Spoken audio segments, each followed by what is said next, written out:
So wanneer laas was jy in 'n kruidenierswinkel? Ek wil nou nie name noem nie want anders ban hulle my weer. Het jy gesien wat kos? Kos, basic kos. Het jy gesien wat kos suiker?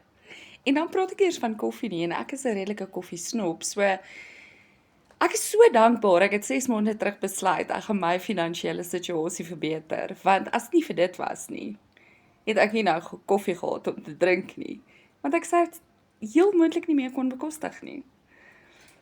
My naam is Lindy, ek's 'n enkelma van Pretoria en ek het 6 maande terug besluit genoeg is genoeg.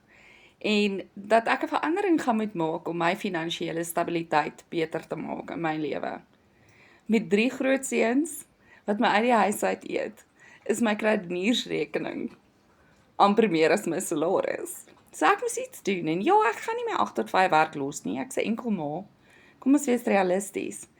Maar ek het nou 'n passiewe addisionele inkomste wat my help om vir my seuns net die beste te gee. As jy 'n mamma is wat lief is vir haar kinders, wat vir hulle die beste wil gee, en jy wil graag iets doen om 'n passiewe inkomste te verdien, sodat jy gemakliker kan lewe, sodat jy ook jou kinders kan treat as jy hulle wil treat, comment net mamma. En ek deel hierdie blueprint met jou. En ek deel die link na ons gratis webinar, sodat jy meer inligting kan kry oor waaroor alles gaan. En ja, ons almal het ons eie sad verledes en sad stories van hoekom ons is waar ons is. Maar ek gaan nie op daai fokus nie.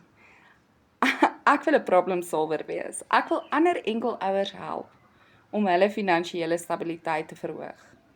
So hit daai follow button, comment ja. En asseblief deel hierdie met ander enkelouers wat deur dieselfde struggles gaan. Want ons as enkelouers moet mekaar bystaan. Want 'n enkelouer wees is nie 'n maklike ding nie.